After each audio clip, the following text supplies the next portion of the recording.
Hi everybody. Today we're going to talk about aspects and functional malefics. I'm also going to talk a little bit about other planetary components that go in your birth chart. I wanted to do this video because it took me a long time to understand these concepts. So I wanted to make a video with visuals in case there's other people out there that, need this and it makes it easier to understand. So if you look at my chart, you can see that every planet is going to have their own aspects. And so every single planet or graha is going to aspect 7th from itself. And 7th from itself means it's looking right at the other house. So if you have your moon in the 1st house and you have Jupiter in the 7th house, then that means those two planets are having a 7th aspect. They're looking right at each other. It's kind of like looking in the mirror. And if you look at the chart, you can see that some of the graha have different aspects. And so basically Jupiter is going to have an aspect 5th from itself. So you have to find Jupiter in your chart and you have to count 5 away from it. And so if Jupiter is in the 1st house, and then you would have to count to the 5th house.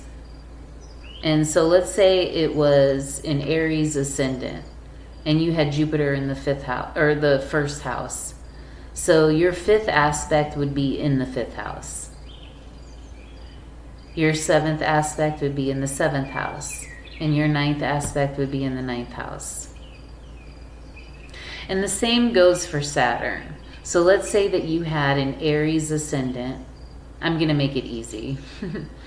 Let's say you had an Aries ascendant and you had Saturn in the 1st house. So Saturn is going to look at the 3rd house, at the 7th house, and at the 10th house.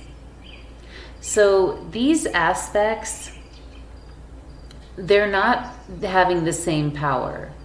Like if you're looking at the 3rd house, it's not going to have as much power because Shani's not looking straight at you. It's kind of like a side glance. And so the 7th aspect is going to be a head-on look. Like just like you're looking in the mirror. And then the 10th aspect is going to be in the 10th house. So again, it's not looking right at you, but it's like close. But it's not directly at you. So I know that there's a lot of astrologers who probably would not agree with how I view aspects, but I think that aspects are somewhat important. I just don't think they're as important as we make them. So it's good to know so that you can analyze your chart and see what is going on. And if you find something, then that's great. That's what these aspects are there for. But in my opinion, it's kind of like if you're with somebody that you don't get along with and you guys are looking at each other, is that going to do anything to you? No, it's not. But let's say that you guys were to go into the same house. Now something might happen. That's when things can get a little bit crazy. And so I'm a firm believer in conjunctions. I do believe that has a lot of effect. But aspects, yes, I believe it has an effect, but not as big as what we make it. I don't think that if you get an aspect, that it's going to make or break your house. I mean, I think that it will influence you, but I don't think it's like it's an all or nothing situation just because of an aspect.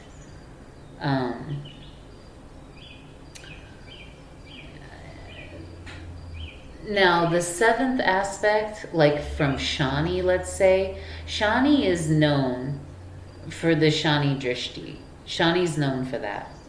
So that is a different situation. None of the other graha are known for their aspects. So with the Shani aspect, I do believe that that can be a little bit hot and heavy, especially with the 7th place aspect, just because Shani is written about in terms of this aspect. None of the other planets are ever in Vedic literature about giving an aspect. So, I mean, yes, they do give an aspect, but I don't think it holds as much importance as the Shani aspect. And it could hold importance. It just kind of depends on your chart and how you view it and how you take that aspect. But still, it's good to know about aspects so that if you're talking about Vedic astrology, at least you can know what you're talking about. And over on the left-hand side, I wanted to draw up this chart because every planet owns 2 zodiac signs, except for the sun and the moon. So I'll give you a second to look at that. But it's important because when we move over to how functional malefics are done, we need to look at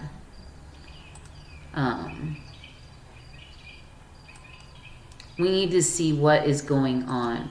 Now, the first thing that I want to let you know is that in order for a planet to be a functional malefic, number 1, it has to be sharing a house with a benefic. And there's another part that I want you to remember, is that if your functional malefic is in its own sign and exalted and or by itself, it can nullify the idea of being a functional malefic. So that's really important to keep in mind. And when I show you the chart, it's going to kind of make more sense there. So if you're looking at the chart and you can see, we're going to use a Capricorn Lagna for this. So I put a number 10 in the first house to represent for a Capricorn Lagna. And so we go through the 12 houses and you see all the numbers. So the first thing that you'll want to take into consideration is the Mula Trikone. The Mula Trikone is the root sign. And I also did myself a favor as well as everybody else, and I put the Lord number next to it because it makes it easier. Because sometimes if you're like me, you're going to forget. I'm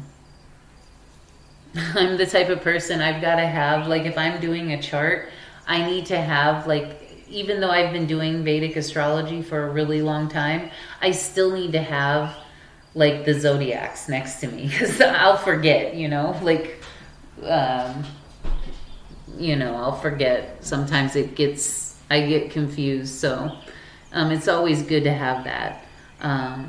So I highly suggest that if you're new to astrology or if you have trouble like I did, you write it down and just keep it. Because when you're trying to figure out the functional malefic, you have to know the Mula Trikone. And it's really hard because when you go to sources on the internet, it's like everybody's saying something different. But my sources are coming from Parashara, and I mean, I know that they're coming from Sage Parashara because of the way that it was worded.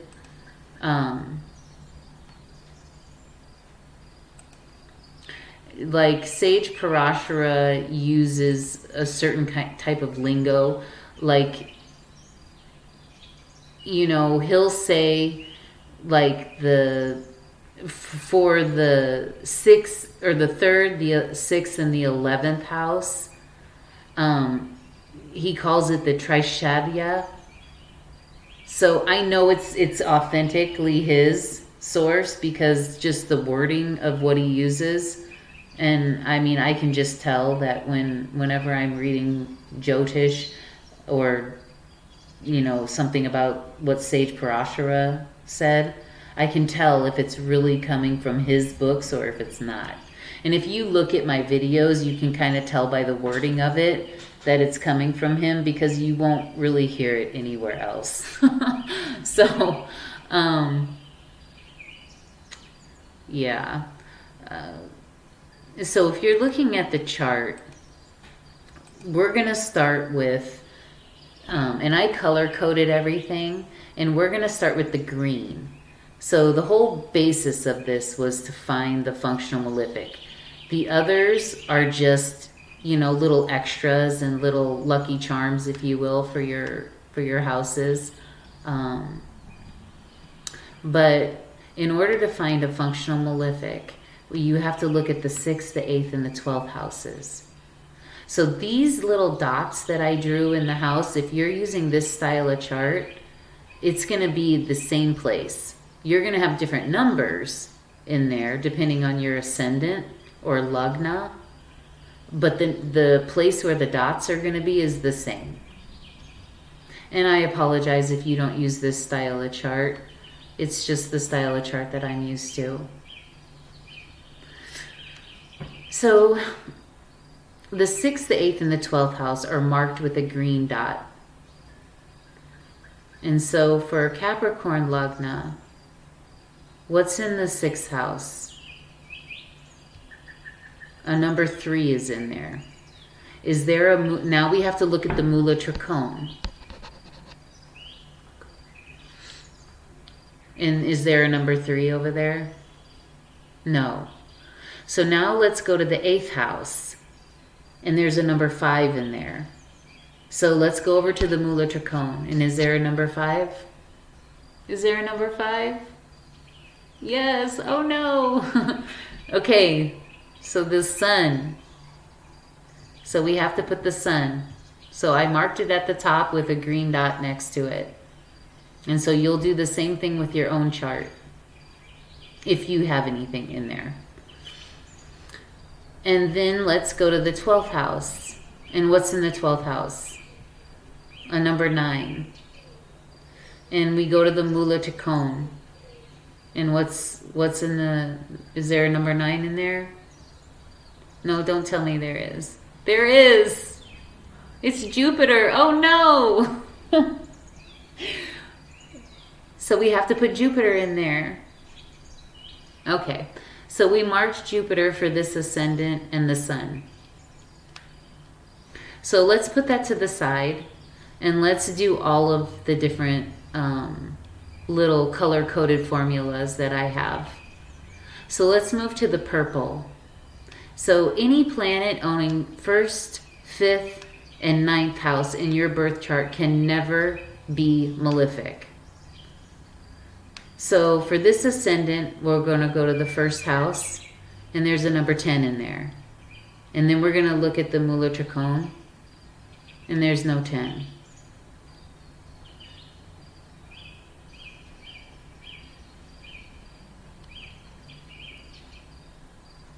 And then we're going to look at the 5th house, and there's a number 2. And so what is there a number 2 over there? There is. And it's the moon. So that I have to put the moon down. So we're going to mark that, or you're going to mark your own planet. And then we're going to move over to the 9th house, and there's a number 6 in there. And then we're going to look at the Mula Tricone.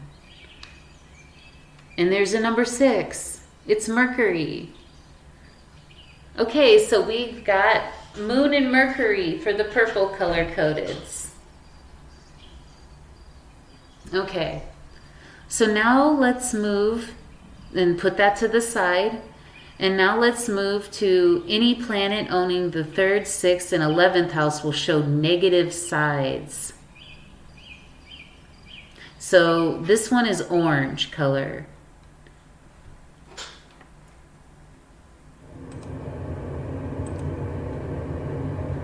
So we are going to move to the orange color.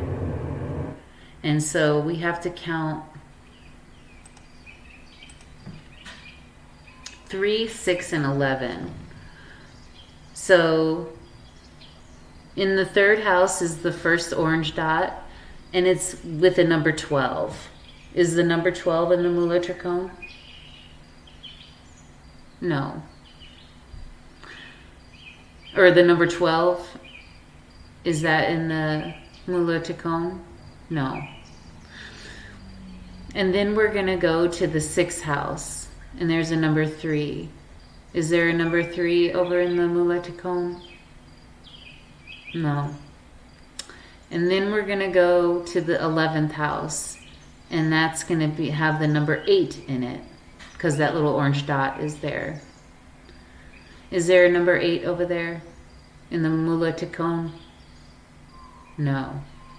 So I didn't put anything for the orange because there's nothing there.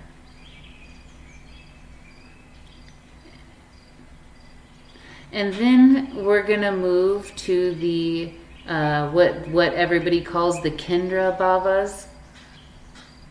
And so that's going to be the 1st, 4th, 7th, and 10th. These are houses of happiness.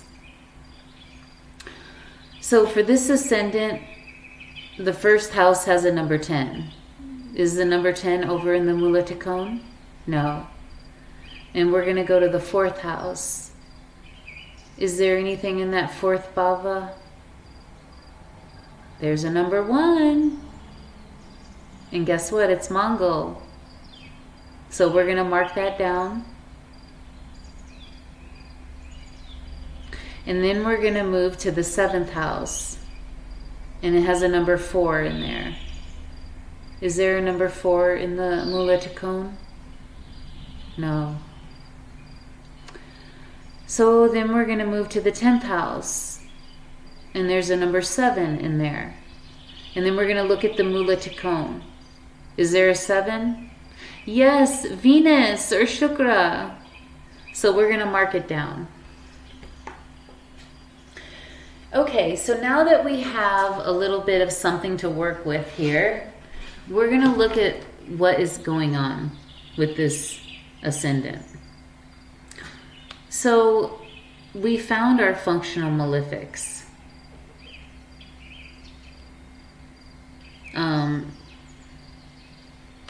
And it's the Sun and Jupiter.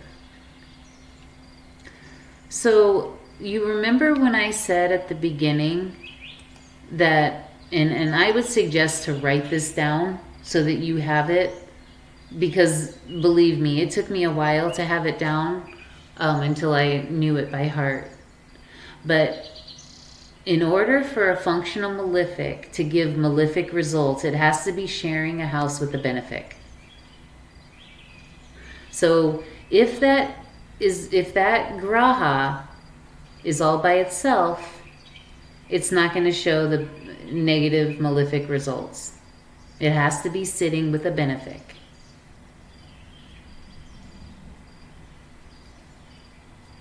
And if your functional malefic is in its own sign and exalted, and of course by itself, then it can not only nullify the idea of being a functional malefic, but it actually becomes really strong. So for this situation, if we look at the Sun, so the Sun becomes a malefic. And guess what? The Sun is sitting with Mercury. So we found that the Sun was, or Surya became malefic because we looked at the 5th house, or we looked at the 8th house, because that's where that number 5 is at. So what's going to happen is this 8th house energy is going to be with the Sun a little bit in that 10th house. But what's more than that is going to happen is the Sun is going to be like a malefic. So normally the Sun gives you a lot of ambition and it makes you have confidence. It's not the only graha that gives you that, but it does give it to you a lot. And And so with this situation, the sun is going to be giving you, like, you may have like not a lot of self-confidence, and you may even be a little bit esoteric, or, you know, you might even be a little bit like, maybe like into like occult stuff, or stuff that's not, you know, in the mainstream. Or maybe you're like doing, you know, tantras, or you're in like a Wicca club or something, or like a Gothic club, or, you know, you're doing something that's not, you know, in the mainstream. But more than that, it's your self-confidence that's going to be not really high, or not really like even on a normal level. It's going to be below average in this situation. Now, because it's sitting with Mercury, Mercury was one of those that came in the purple dot. So this can never be a malefic in your birth chart. So even though it's sitting with that functional malefic, that's not going to make Mercury malefic. So you don't need to worry about that, because it had the purple dot. And so any planet that has those houses, they can never be a malefic. So, but let's say that you had Venus in there also. So the sun, being a functional malefic for this ascendant, would make it so, you know, your self-esteem was below average. And it might even make like your self-esteem with your like business relationships below average.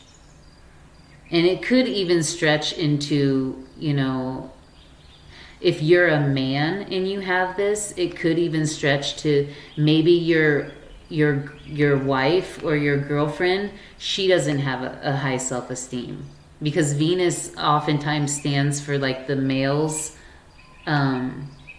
wife or girlfriend, or partner.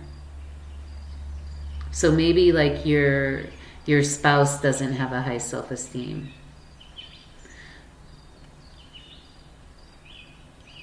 And for a woman with this, and if she had Venus in there also with Mercury and Sun, it could make it so, you know, maybe at the workplace you feel like, you know, even though you're doing hard work, you don't feel like your work is valuable. I don't know if you guys have ever seen that movie with Helen Hunt. It's that What Women Want. It's a really good movie. It's really funny. But there's a girl in the movie at the place where Mel Gibson works, and she has a really low self-esteem. And if you've seen this movie, you know that like he can hear everything that women are thinking. And so there's parts in there where she has like, I mean, I wouldn't say it would be that bad, but it could get that bad, you know, with this sun being like a functional malefic. But like she gets to the point where she's like, you know, like if someone bumps into her, she's just like, oh, I don't mean anything. You know, you can just walk all over me. Who cares? I don't mean anything. And, you know, she just, like, she's really good at writing, and she doesn't even put herself out there because her self-esteem is just so below average. And so a sun like that, I think that's a perfect example of what a malefic sun could do to somebody. It's a really good example of that. And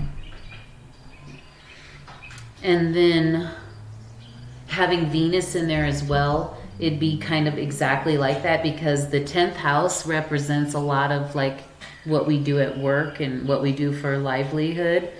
And so that situation is like perfect for like what I'm saying. And if you haven't seen that movie, you could probably even YouTube it and say, you know, who's that girl at the workplace and what women want that had a low self-esteem, and it'll probably come up. But yeah. But in this case, for this case study, we only put Mercury in there, but I wanted to give a little bit more to see, because a lot of times Sun usually doesn't sit alone. It's usually with other planets as well. If not one, then maybe 4 other planets. Now, for Jupiter, this was another functional malefic. But guess what? Jupiter is sitting by itself and it's exalted, because Jupiter gets exalted in Cancer. And it's in its own sign. Or it's in its own house. And it's exalted. So, and it's all by itself. So it meets the criteria not only to not be a functional malefic, but to actually give really good results. So this Jupiter is going to be like really awesome, actually.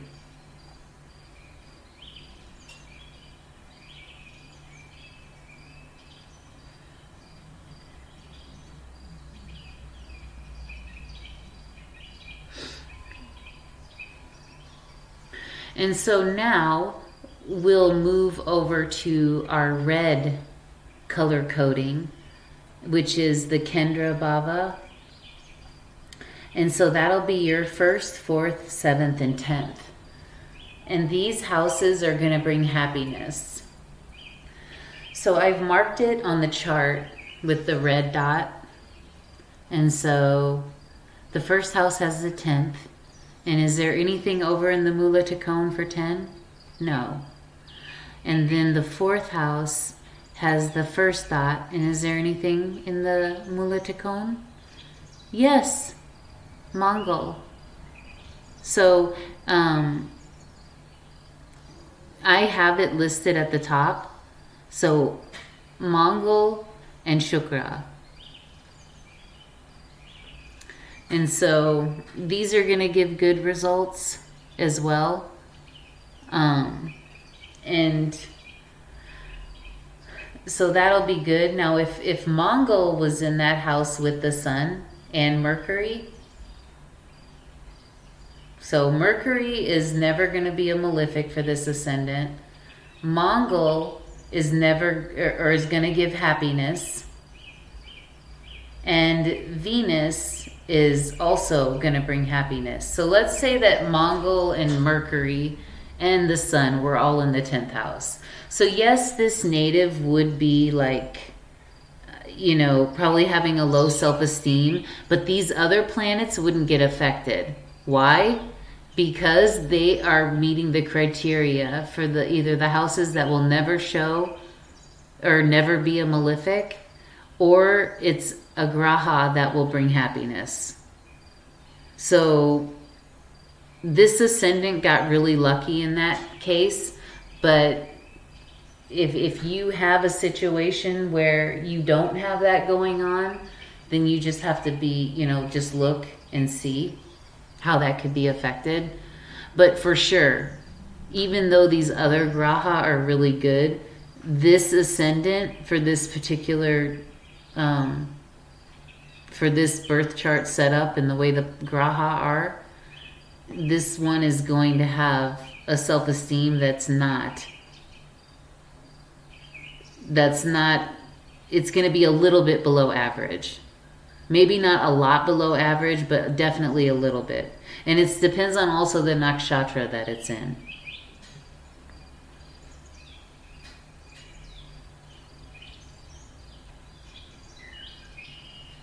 So you have to look at the nakshatra too. That'll play a little bit of a part in that too.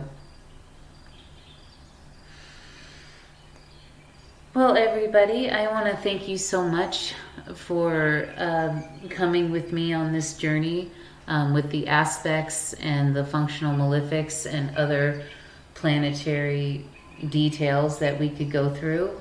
And I hope you have a great night.